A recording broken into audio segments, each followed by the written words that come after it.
Everyone, I'm calling to order this joint meeting of the Land Use Committee, the Zoning Bylaw Review Committee, and the Planning Board. If you would please join us for the Pledge of Allegiance, we would appreciate that. I pledge allegiance to the flag of the United States of America and to the republic for which it stands, one nation, under God, indivisible, with liberty and justice for all. Okay, welcome everyone, and thank you for being here. The purpose of this meeting is for us to hear a proposal from Nordblom, and I'm hoping that what we can do is allow the proponent to give the presentation, preferably without interruption, because there's a lot of people here, and we want to make sure that we get through everything. We have a hard stop at 7 o'clock. So the way I'd like to do it is let the two of you make your presentation. If we have time left, I'm going to ask the chairs and vice chairs of the three committees to pose questions. If, in the unlikely event there is more time left after that, we'll turn it over to the other members. But I did want everyone to understand that this is not the only or even the best opportunity to ask a lot of questions about the project, that the proponent will be coming and meeting with all the committees and boards separately. This is mainly just for us to understand what you're presenting, and there'll be opportunities for more detailed questions after that. So thank you, and please identify yourselves for the record, even though we know who you are. Right. Madam Chairman, Yes, could I say something? of course. The current notice for this meeting claims that it is a joint meeting of the Land Use Committee with the Planning Board and the Zoning Bylaw Review Committee. Unfortunately, this is not true. To have a joint meeting, all parties must be involved in setting the time and date of a meeting and agree to what will be on the agenda. The Land Use Committee was never given an opportunity to do any of these things. Instead, I, as chair of the Land Use Committee, received an email Monday morning 3 days ago informing me that a meeting was being held on Thursday at 6 p.m. An agenda was attached, and I was informed it was being called a joint meeting. When the Land Use Committee met last Wednesday night, we knew there was a hearing scheduled for this evening at 7 p.m. to discuss the Northwest Park proposal. We planned accordingly to participate in that meeting. If the planning staff and board had discussed this joint meeting with the Land Use Committee, they would have discovered that we would want the meeting at 7 p.m. or later because several members of the Land Use Committee work out of town and can't come to a 6 o'clock meeting. You will notice that there are no members of the Land Use Committee here at this time. When I pointed this out to the planning staff, that's Monday, this has fallen on deaf ears. So the Land Use Committee will not be participating in this new earlier meeting. The Land Use Committee is a standing committee of town meeting and is responsible for providing town meeting with information and advice about land use issues in town. We will be holding a meeting in July, and we have invited the proponents of this project to attend. We hope to have an interesting dialogue with the developer at a time when all the members of my committee can participate. Thank you. Thank you, Monty. As you're aware, the meeting has been discussed for several weeks now, and while the final time was not confirmed until just a few days ago, I do believe most members were aware that the meeting was happening, and I have been informed that there are some Land Use Committee members that are planning to attend tonight, and I hope that they will do so. Since we have an empty seat, if someone can't see over there, you please feel free to come over and fill this chair. Sorry for the interruption. Please go ahead. Just quickly, Yes. Madam Chair, you may quickly, just because we've not sat in a room together Do a before. quick introduction? We'll just really quick, just go through Okay. the room, and those members that are in the audience, just highlight. That's a good idea. Members and. So quickly, why don't we start over here and we'll work our way around. Just name and what board you're serving on, please. Sure, Josh Morris, Senior Planner in the Planning Department. Kristen Kasner, Planning Director, and speak into your microphone. That's what they all tell us on VCAT. Ernie Cavino, Planning Board member. Mike Espejo, Planning Board member. Paul Remy, Planning Board member, Arts and Recreation Committee member. Sally Willard, Zoning Bylaw Review Committee. Barbara LaRue, Planning Board. Joe and Pemba, Planning Board. Shari Ellis, Zoning Bylaw Review Committee. Betsy Hughes, Zoning Bylaw Review Committee. Jack Kelly, Planning Board. Michelle Prendergast, Zoning Bylaw Review Committee. Kathy Byer, Zoning Bylaw Review Committee. Ed Parsons, Zoning Bylaw Review Committee. Patricia O'Brien, Land Use Committee. And there are members in the audience that are also with various committees. If you could just come up to the microphone and quickly identify yourself, only if you're on one of the committees, and if you don't want to, you don't have to, but I thought it might be helpful for the proponent to know who you're representing. Take the microphone and bring it back. Thank you. Bill Boyvan, Good idea. I'm a town meeting member and Conservation Commission. John Eiler, Town Meeting Member, Ways and Means. Roger Riggs, Town Meeting, Ways and Means. Anybody else? Mark Woods, Town Meeting Member. I think the microphone stopped working at some point.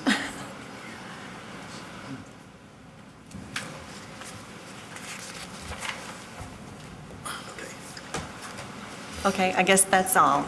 Ernie, are you just here as a town meeting member, or are you on one of the committees? Just present. Okay, well, we're happy to have you. Please go ahead. Madam Chair, for the record, Robert Buckley, Reamer and Bronstein. I have with me this evening Todd Fremont Smith from the Nordblum Company and Christine Hung from my office, who moved, who's working with me on this transaction. Let me just give a little history. It's been 12 years, 12 quick years. And some of the members of the, at least the board of, the planning board were there when we went through the initial rezoning of Northwest Park to change it from an industrial park to a mixed-use project. And for those who have the recall of that year, we spent the better part of a summer meeting with a small group appointed by town meeting of town meeting members. I think there were some planning board members, selectmen, to talk about the project, to have an exchange of ideas. How could we reinvent this industrial park and change the direction of where it was? And it was a very informative discussion. And to that point, I want the record to show we're not adverse to going to I know you're land use, and this was not an attempt to, I think it was. Actually, now that you brought that up, Bob, let me just, for the people who are listening, the reason we wanted to have this joint meeting is because we thought it was important for all the committees to hear the same presentation at the same time. We are well aware that you are willing to go and meet with all the committees. Right. And we actually think it was a creative idea so that the boards, instead of hearing rumor and innuendo or tidbits, and it was an opportunity for everyone to sit together and, as we did in the initial project, to exchange ideas and to see where it goes. I think it's a very transparent and a very effective way to have a meaningful exchange of ideas. So I just would like the record to show that. And we, as the proponent, appreciate the offer to come here and do that because we find it very efficient and very informative. Thank you. To that end, when we proposed this back in 2006, it was adopted by the 2007 January town meeting. One of the things when we worked through the summer with the committee and tried to fine-tune what the vision was, we spent a lot of time talking about housing and that how important housing was to activate any type of project from an employment standpoint, from a interaction, a vitality of the area. And initially the proposal was for 1,200 units. At which point, during the summer, the committee and the standing committee of town meeting said, you know what, we don't know, and can you justify that? And we said, you know what, we don't know either, but that's what our consultants are telling us. And so the town said, why don't we do this? We will authorize 300 units by special permit.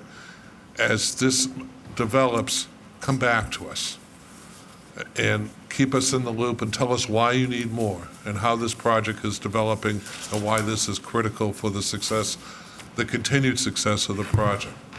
So we said, that's a reasonable approach. That makes a lot of sense. That protects both of us. It protects the town from making a decision that is regrettable, and it protects the developer from, getting ahead of themselves. And sometimes in the exuberance of development, that can happen. So we thought that was a very meaningful and practical solution. So we've been 12 years. You've all watch this morph into what I think was the preeminent mixed-use development, one of the first, and one of the slides that Todd will show you, it was so transformative when it first happened. The governor came, everyone was there to see the groundbreaking, and Todd has been here, he's grown up with you, I've grown old with you. Gray hair. And You said your hair was brown like mine. At least I have hair. But we didn't cause that.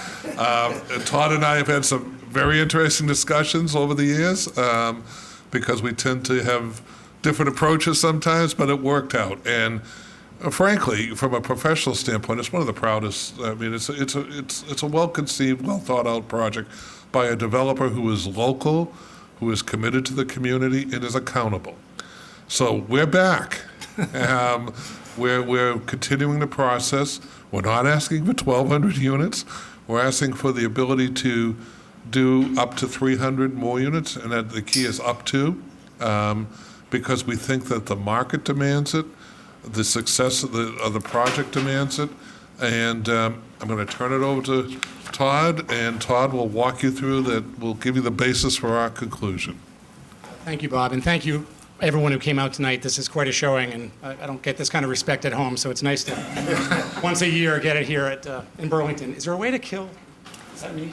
Yes, and if you're in the audience, feel free to move over to this side. All of you people at the table, feel free to come over to this side so you can see. Will that show up on the TV, Madam Chair? I think it'll show up better. Should. I don't know. Get it, yeah. You want me to put the light back on? It'll be better this way. Okay, so we're going to do a slideshow, and we're cognizant of time, and I want this whole thing to be over in half an hour, including questions, because you have to prepare for your next meeting, I assume. Where is that arrow? Here it is. So Northwest Park, this is a common vision realized. As Bob said, we came before town meeting in 2006 after discussing with you all what we might do to reinvigorate this aging office park, industrial park. We asked the town meeting for a flashing yellow light, and that was my famous. The town meeting gave us the flashing yellow light in 2006. We continued to work in 2007. We got the zoning, the local zoning. 2008, we got sort of state approvals, and then of course we had a great recession, which we all lived through. But for those of you who aren't intimately aware, this is Northwest Park. It's highlighted here in white. It's a 130-acre piece of land that's bordered by Route 3 to the west and Middlesex Turnpike to the east. And the site really runs north to south. We also control, as the boards know, the Network Drive campus, which was the former Sun Micro campus, now anchored by clients like Oracle. So that's the site. As you'll remember, when working with the town meeting 12 years ago, we went back over the history. This was one of the first planned business parks in the country. Rod Nordblom was visionary in working with the town to provide large, wide roads and tree-lined streets and sidewalks and create areas of development on a parcel-by-parcel basis. But it was a master planned park, but it was getting very dated, and depreciation is real, as I said, and the park was really, despite our efforts to pick up some of the buildings, and we invested a lot of money in these buildings, it was just really a boring place to be, right? It was, and I think my phrase to town meeting in 2007 was that living and working in the suburbs was kind of a soul-sucking experience, that younger workers and high-tech workers were looking for more of an urban feel, a little bit more of an urban edge, more of an energetic mixed-use environment. And at that time, as Bob said, mixed-use was the new big thing, and it was coming, and it's still coming, I think. I think the suburbs are much oversold, and I think there's a huge migration of tenants and young people into the urban core, and older people to empty nesters. But I think given where traffic is going and just given the lack of space for big companies to grow, the suburbs are going to make a big comeback. And when I say the suburbs, I mean 128. I think personally 495's got real challenges ahead of it, but places like Burlington and Waltham are perfectly poised to capture overflow from Boston and Cambridge. And but we told, this is a slide from the 2007 town meeting, these are the reasons why we said we think it's a good idea to rezone Northwest Park. One was to protect the tax base and to grow the tax base, to facilitate infrastructure improvements, and to provide a much more interesting environment. And Burlington, as I've always said, is interesting because you have these local family companies like Nordblom and Kelly and Gutierrez who, as Bob said, we're accountable. I have to come back here over and over again. So if I say I'm going to do something, really try to do it. We make our living here in Burlington, and and we value the relationship, the give and take between the business community and the town.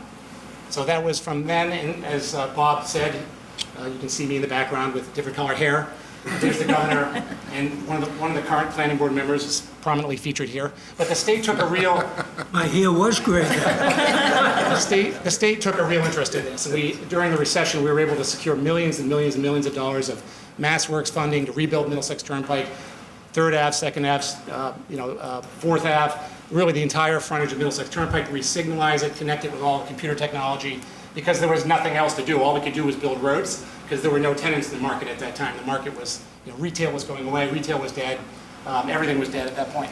So, but we did eventually curate, and I use that word intentionally, we were very deliberate about choosing tenants to come into this mixed-use environment that we thought either added energy like King's, or added quality like Bancroft, or provided a meaningful anchor, not just, we originally talked about Target, remember we were going to do a Target store? Wegmans is much more interesting, and it's just better for the office park, it's better for the community, and so everything we do, we're trying every day, and retail comes and goes, some of the stores go away, new stores come back, but you'll see a real effort, and the test we use is, do we want to go there? Because we work in the park, so do we want to walk up there for lunch, or do we want to go for a drink after work? And if it's a concept that we don't want to go to, that's one of the litmus tests that we use. Everyone knows Wegmans is really a home run for us as developers and as landowners, but I think it's an anchor for the community as well. And so food and home has really been the theme at Northwest Park, and it's worked. We told you we would be very choosy about the hotel we did, and you guys were supportive in giving us a boutique hotel zoning, not mass market housing, but if we could find a boutique hotel, and we did. This is Archer out of New York City. They're building it. They built in Burlington, they built in Napa Valley, and they built in Austin, Texas, and that's what they've done so far. And it's been a huge benefit to the business community, not just to Archer, but every piece that we add to Northwest Park changes it, and we think makes it more rich and better. And people like, I won't name names, but we have tenants that were sending clients into Boston to stay in hotels because there weren't edgy enough hotels or things to do or places to go to dinner. They're now sending their visitors right to 3rd Ave. And so it's all resonating as one organism. This is the business, as you know, those of you who've been to Archer, it also has a very strong business component where you can have meetings and, again, to support that facility. Lifetime Fitness is the most recent addition. We wanted to do a health and wellness concept, and we were lucky enough, after many years of talking to them, to convince them that Burlington was going to work because they weren't sure that this was the right market, and this is now one of their top clubs in the country. It's just performing way off the charts, and all of us belong, and we walk there, we go there at lunch, and so it's, again, one more thing that makes Northwest Park a more interesting place to have an office, to hire people, and ultimately to generate tax revenue. I can't tell you how impressive it is for us working on the project, and hopefully for you who have helped permit it, that the sense of community that comes up on 3rd Avenue. We do events, we do music festivals, we do Easter bunny hunts and Halloween trick-or-treating and concerts, and the restaurants all open up. This is kind of embarrassing for some people. Hope there's no one here in this slide, but it's always, we try to bring 3rd Ave alive. And it's not just about office workers. It really has become a place, I think, that on the weekends you can take your kids, or if you have visitors from out of town, you might come for dinner, and you hear music, live music on the green, or you can have indoor, outdoor dining at Tony C's or at Redstone, and we're trying to always make that better and be aware of making that alive.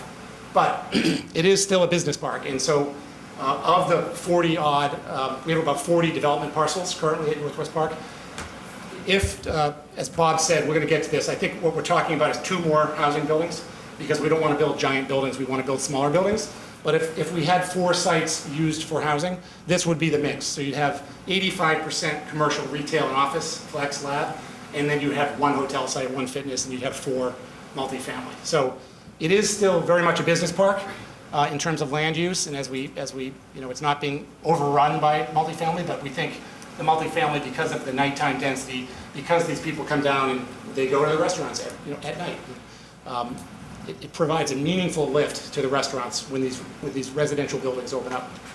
And then the ecosystem of inventive, high-tech manufacturing, lab, medical device companies that we've been able to attract. This is in no small part, in fact, it is directly related to the fact that Third Ave is there. So when Desktop Metal came out from Cambridge, because they got squeezed out of Cambridge, they were thrilled that they could walk to Wegmans and go out for a beer after work with all their 24-year-old engineering friends and take the train, take the bus from Alewife directly to their front door. And we see that with LeMaitre, which is growing and growing, and all these different companies, Comcast, Sportsnet, and these are young hipsters that are coming out from the city, frankly, to work in Burlington, and more they're asking, why don't I just live right there at that beautiful new Huntington, because I can walk across the street? Why am I sitting in traffic if I can live and work in the same place? So we're literally hearing from our tenants, from these companies, can we get more? We have a waiting list for housing now, for the market rate housing. So we get to the residential expression, and what we're trying to create here is basically condominium quality housing that, because of the long-term ownership of the Nordblum family, and just because we think it's the right thing to do for the housing market, we're renting. So these are rental apartments, and we're trying to use a very sort of modern form, because a lot of times these are high-tech workers or younger workers from Boston, or they're empty nesters, and quite frankly, even the empty nesters want something different. They don't want another, 1950s house or Victorian house. They want something different and modern, and so it resonates very. A lot of times they'll just throw all their furniture away and buy 3 or 4 new couch and 2 beds, and they move in because they just want a fresh start. A lot of public spaces, a lot of roof decks, outdoor spaces. And the finishes, again, are very contemporary, traditional in some sense, but these are nice apartments, and we see that in the tenancy. So, and then scale. So this is the Huntington. As I said earlier, we're not seeking to build a 300-unit building. I just say that because I've heard some of that feedback already. The Huntington's 117 units, for instance, and we feel that that's a good size. The Tremont's 180. I would say, if we had 300 units, no one building would be bigger than the Tremont. No one building would be bigger than 180. Probably you'd see 2 buildings of 136 or something like that, depending on where they go and how we need to manage them and how they relate to each other in a neighborhood context. But again, smaller buildings, not mega buildings.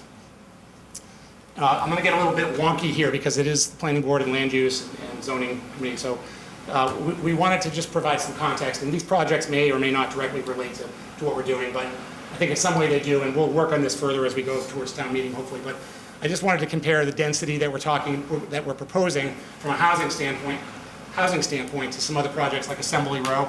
This is Somerville, and University Park in Cambridge. And again, there are projects in Medford, there are projects in Linfield we can look at. I think I need to look also at some slightly more suburban forms, but in terms of density, Northwest Park, what we're proposing is something like housing on the order of 5 units per acre, whereas if you were closer to the urban fringe, you might see 30 units an acre. So we still think in our FAR is there's still a lot of room to grow at Northwest Park. That's my message. Everyone's been there. Everyone knows the park. There's just a lot of land. We're going to run out of zoning before we run out of land. There's a lot of green spaces. We're cutting trails up through forest, walking paths. We've got places, stands of trees out there. I don't feel like what we're proposing personally is overbuilding the site, particularly when you look at we're just going to be using about 1/10 of the development parcels for housing. But that's just a little wonky dissension there. And here's a chart just showing units per acre as proposed. And if those projects are inappropriate, we can work with the staff to find ones that maybe are more directly related. I think Assembly Row in some way, they're a little bit more urban. They're a little bit more urban, in all fairness. So who lives in Northwest Park? And some of this was in my letter, but a lot of people who live in these buildings work in the Middlesex Turnpike Mall Road corridor at Leahy Clinic, or the companies up and down in Burlington on either side of 128, or in the Middlesex Turnpike corridor, Northwest Park, Network Drive. We have a lot of executives. We have a lot of renters by choice, people who could buy a house if they wanted to, but they're choosing to rent. They're not renting just to get into the school system. They could easily buy a house. We have medical professionals. We have people from Hanscom. And as I said, more and more we're seeing sort of the younger workers who are saying, why am I paying $5,000 a month to live in the Seaport? And it takes me an hour and a half to get there to Oracle and Burlington when I can live in something that has very similar aesthetic and very similar vibe. So again, our companies are are asking for this, and that's in part why we're here, and it's also because I think it's time for the next phase. The project has to keep going.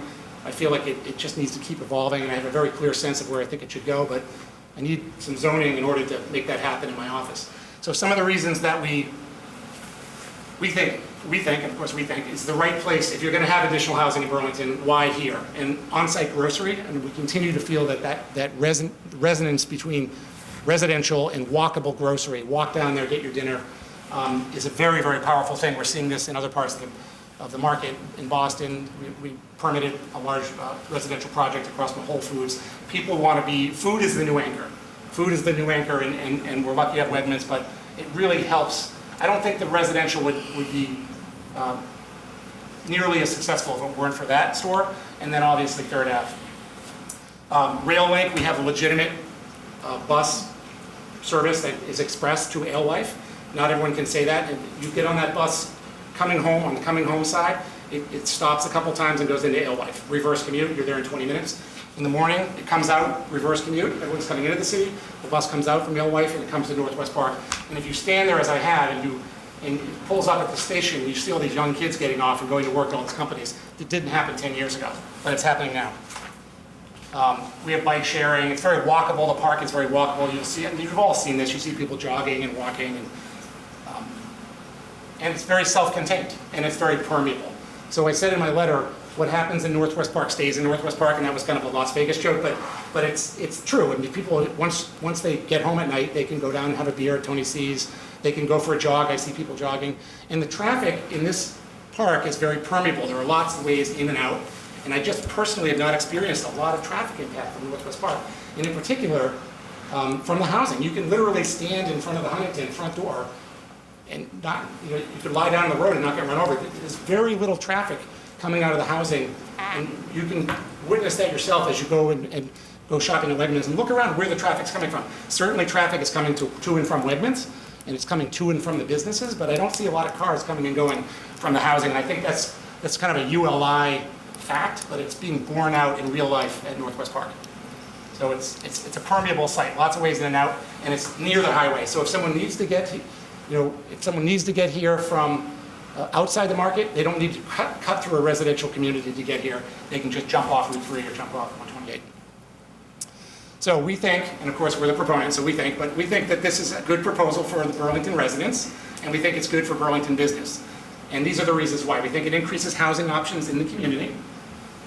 These units are age targeted, they're flat, you don't have to walk upstairs, and they're served by elevators, and they have parking under. And they're modern, and they're in an amenity-rich location, and you don't have to leave Burlington. You can sell your house, and you can rent here. And we have actual people, longtime Burlington residents who are living in these buildings, who love it, and they've sold their house. They don't have to cut the grass, but they don't have to leave Burlington. They can stay here, and they don't have to worry about stairs and weak knees and all that stuff. For the businesses, again, we're hearing from our tenants that they're trying to recruit people from out of the market. It's very, very hard to recruit and retain people. It's very hard to compete with the city of Boston, frankly, when you're trying to hire young talent. And we just hired a marketing person in our office. We basically had to beg her to take the job. It's really competitive out there. So it helps these businesses to recruit and retain. If they see this shiny new housing, city on a hill, they can live there, they can work there, they can go out to drinks, they can hang out, and they don't have to get in their car, because some of these young kids don't even have cars. Elkis Manfredi, who's our architect down here, they hired 10 people recently, they told me, and 4 of them don't even have licenses, which I'm like, who are these kids? But so it's good for Burlington, good for the businesses. And one of the things that I'm most proud of, and I don't want to start getting emotional, but these are the slides we showed you in 2006, and what we told you was we were going to build this walking street with shops and restaurants, and what we actually built was a walking street with shops and restaurants, and we did what we said we were going to do. We said we'd create this public green with a fountain, and kids could play in it, even though they're not meant to, according to some people. And what do we have? We have this green with the outdoor space, and so I'm very proud personally to have worked with all of you and to create this thing, this vision that it changed, it moved, it evolved, but the vision actually came true. So we're here, we're asking for more housing. We think it's the right thing to do. I personally think it's the right thing to do, and our tenants are asking for it. Bob and I aren't going anywhere, and we look forward to evolving the park into the future. Thank you.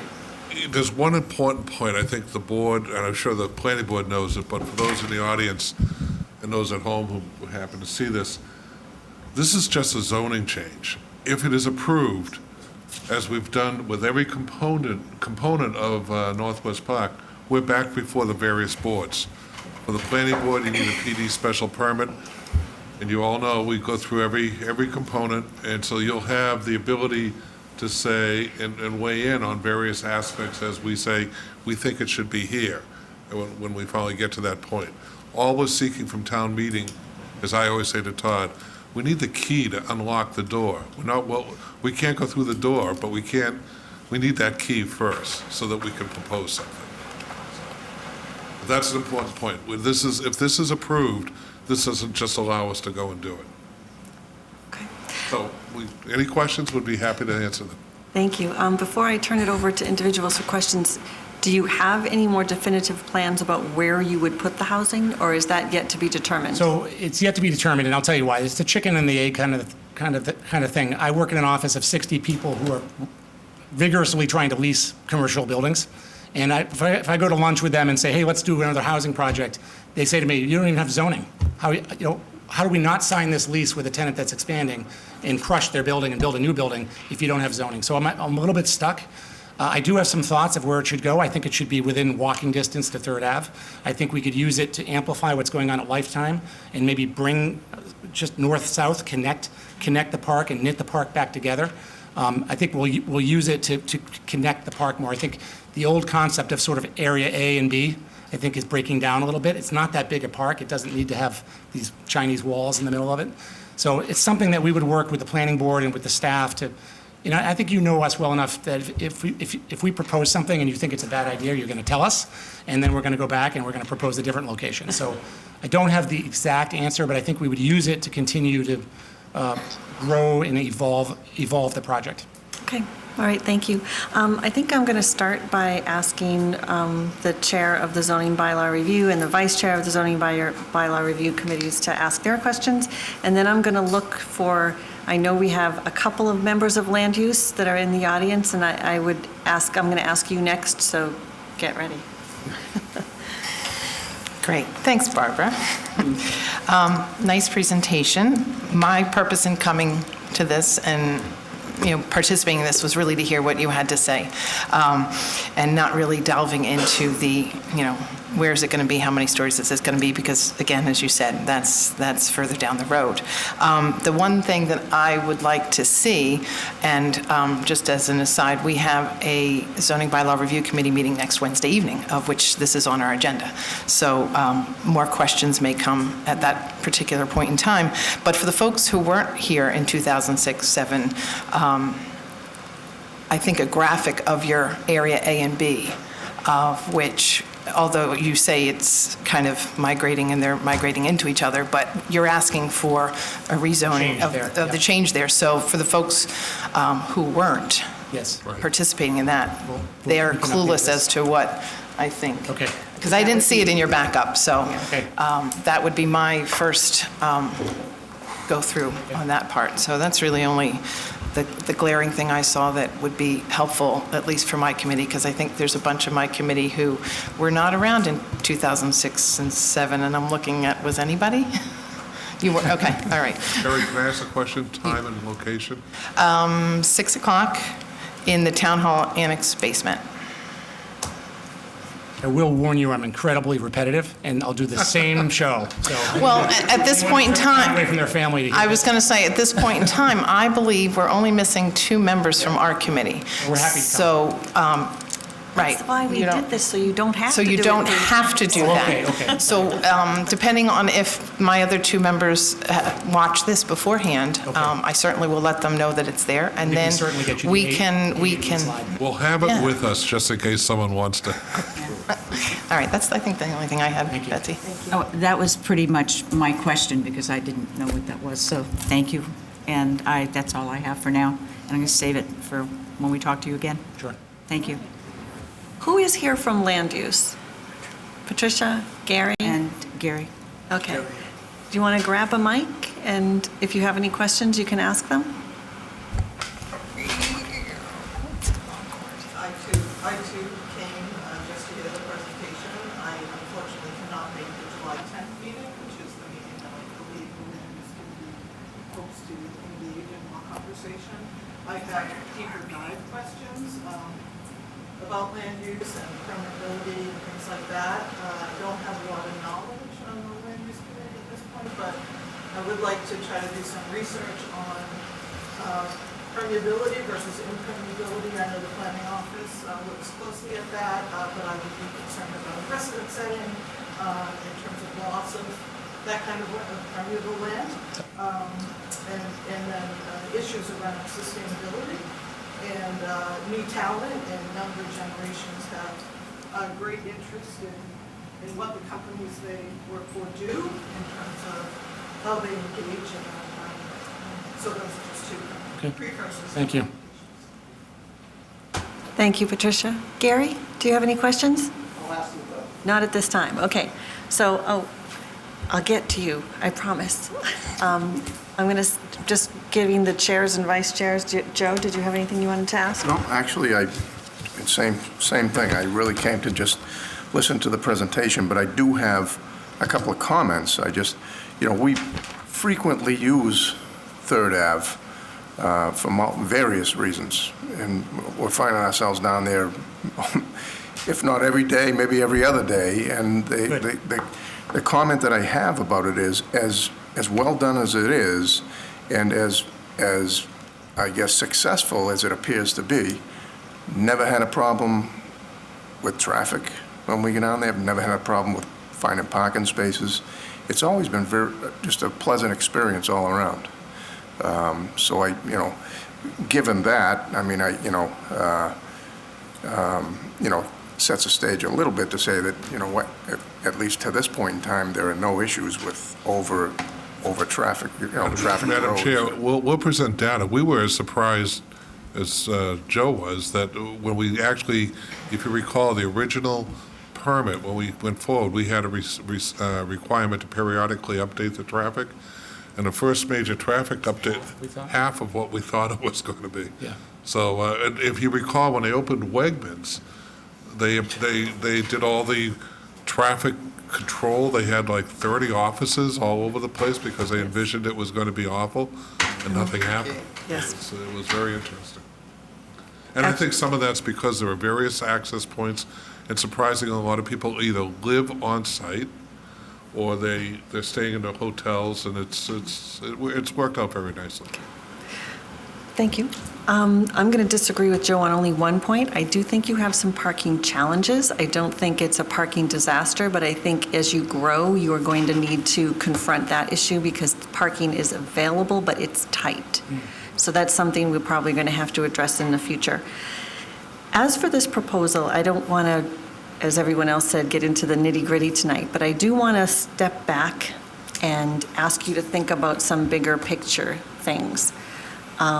As we've gone through the master plan process, what we've been hearing over and over again, one of the big needs that we in Burlington have is a need for additional housing for seniors that is affordable for seniors.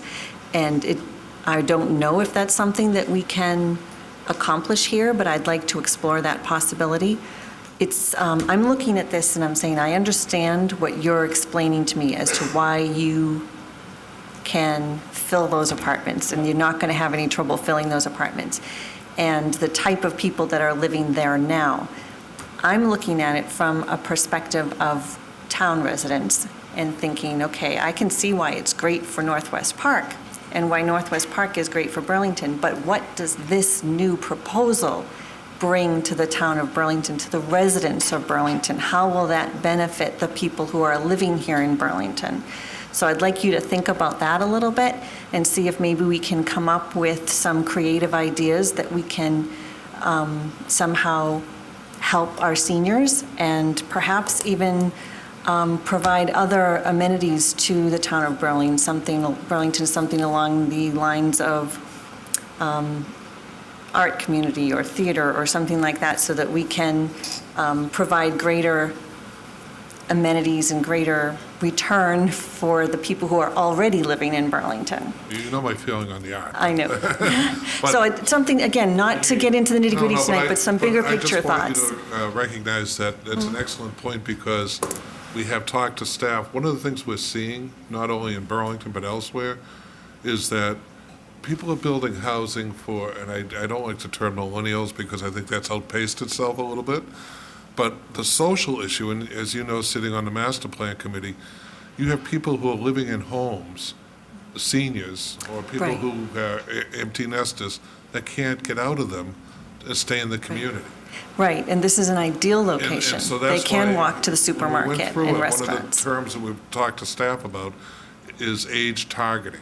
Mm-hmm. To design these and to market them so that those residents, and there will be an affordable component, that those residents who want to stay in town, there are options for them. That's We've already something we started are to have all some interested discussion. in. Yes, okay. That's an excellent point. Okay, so then I'm going to see if any of the other people will start, I guess, with Ernie, and we have about 15 more minutes, and maybe we can get a few more questions in. Staying on the same topic for a second, I assume there is going to be an affordable, 10% affordable? Is that where we are on? Are we higher? Negotiated, but yes, there'll be an affordable component. There will be an Do no affordable harm. component. Do no harm. Say again? Do no harm, so you don't want to do something that causes the numbers to change. Right, okay. One figure I'd like to see, just as Barbara was talking,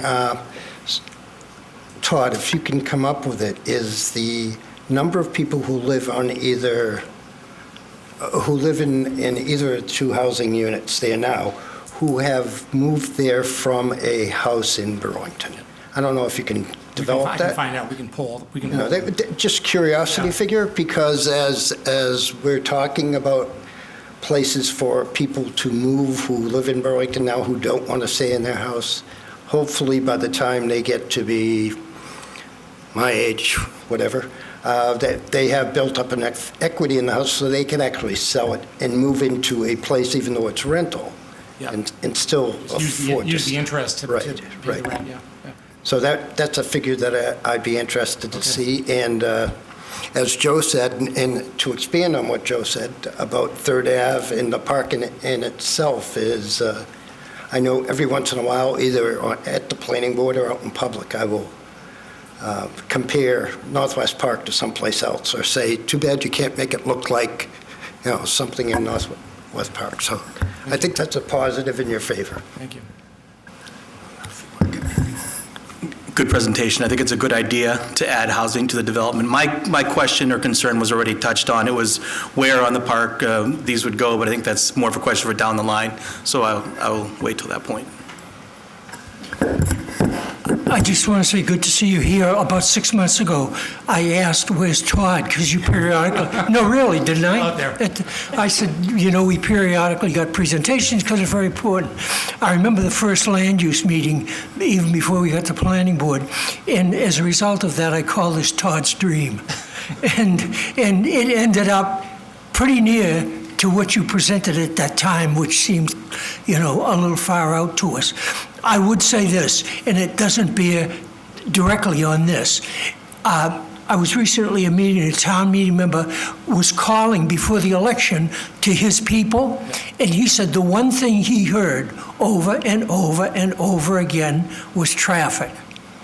And you remember Ernie Zabalotny is back there. He and I spoke with you maybe 5 years ago, and we went to Scott Weiss and everybody else to try to get some help at the end of Route 3. And we have never, for whatever reason, been successful at that. So one thing I would ask you and everybody else that's going to come before us, that we've somehow got to get to Division 3 and Mass Highway, because Division 4, excuse me, and I'm always a little behind the stage. And we got to get to Division 4, and because they're spending millions everywhere on the highway, as you know, and just so, if anybody's never seen this.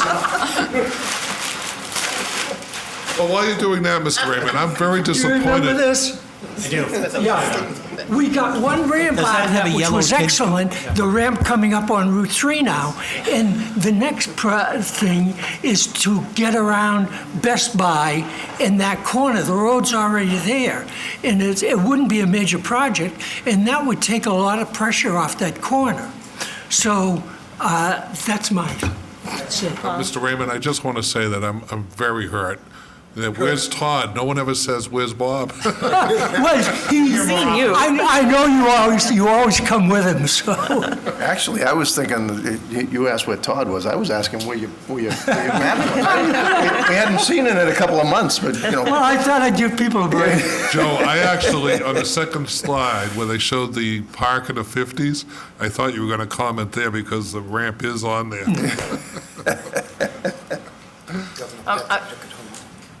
I was involved in the Land Use Committee when you brought this before, and I think it's been developed as you planned. I love Wegmans, and as I'm probably there every other day.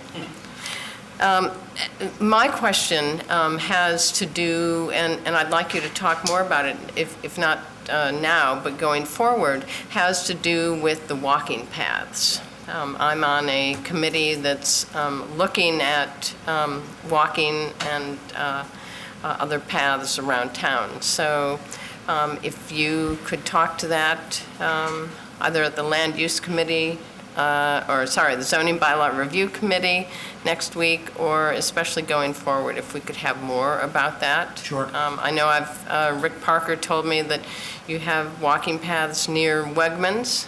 Yeah, we're starting to build a trail network. This was the idea that we came up with the planning board to build. There are a lot of wooded areas still at Northwest Park, and so we built the first link up from Lifetime Fitness up to North Ave, and we're starting to push back north and south. But I have a diagram that I can bring, and there is a master plan to expand the trail system. And then there are, of course, sidewalks throughout the park, concrete sidewalks throughout the park, and people are walking, rental bikes. But that's an important issue to us, and we'll discuss it more in the future.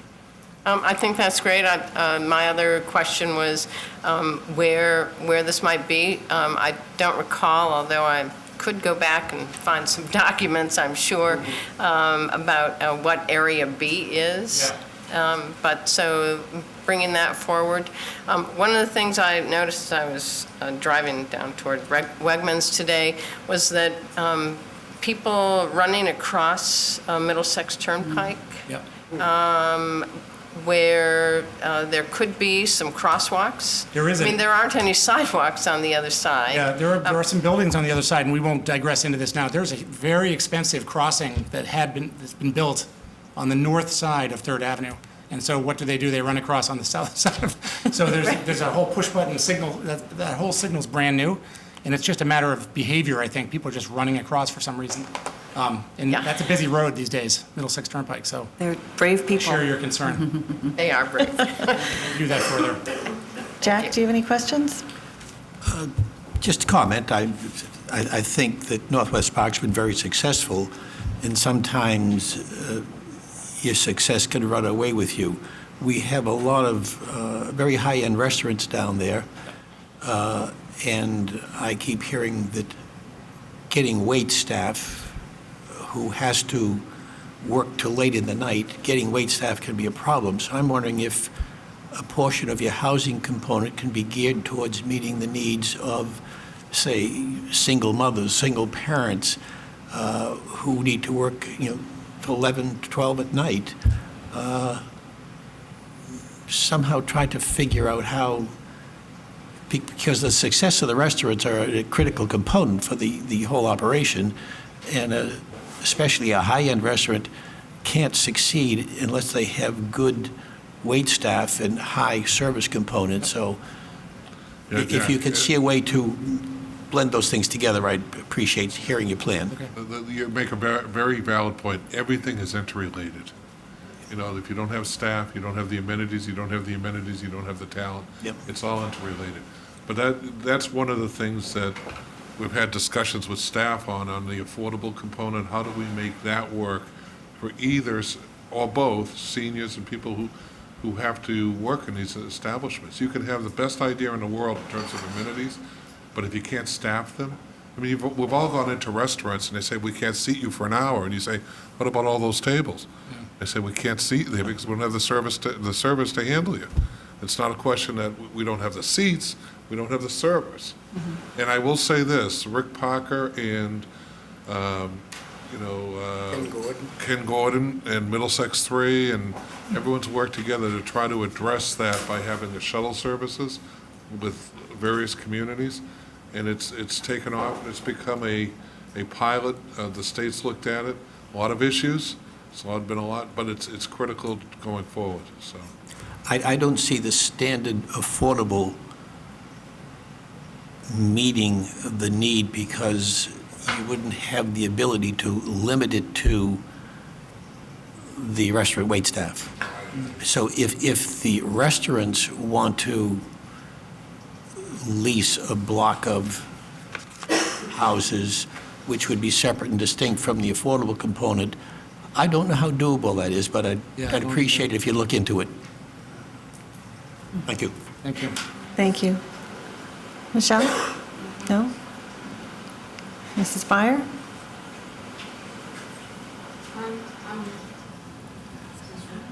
Oh, it doesn't appear to be. Green light on? Okay, thank you.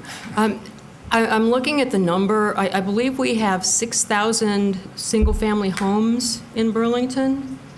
And if you're looking at 600 units, that's a 10% increase in... 300 are already built. So we're asking for, requesting respectfully, 300 more. Okay. I'm wondering, especially if you're talking single mothers or affordable housing, other things, impact on schools, on fire, on police, and what that does to the town, having to expand services. And the big thing, I like what I see with the Northwest Park community, but people who are living in apartments are less likely to go out and vote. They're less likely to participate in town government.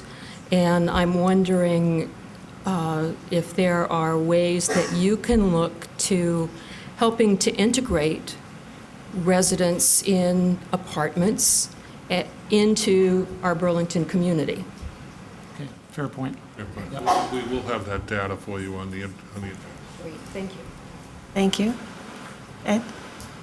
Sure. I'll, Ed Parsons, also from the Zoning Bylaw Review Committee.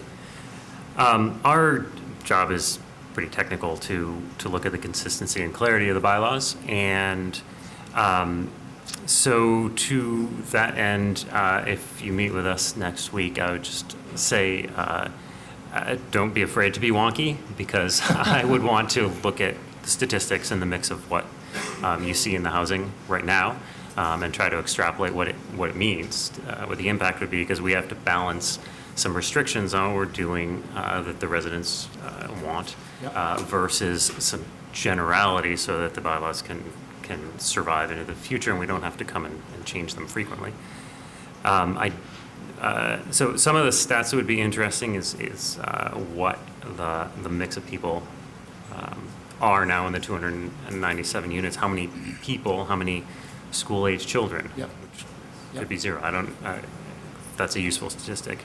How many cars do they have? I imagine there's parking. They may rent, so you probably have some information on that. And I see that the restrictions to 300 units are excised in several locations in the proposal, which suggests that in many stages in the future, that could mean by variance, it could be more than 300. So I'm interested if you have some analysis of what the total land area would support in the future, not just for the development project that you're interested in serving with this zoning bylaw change. In total. And we have those charts, and we'll bring them. And they're very wonky. I think you guys know what we're talking about. So we have detailed land use charts on FAR, coverage ratios, permeable versus impermeable.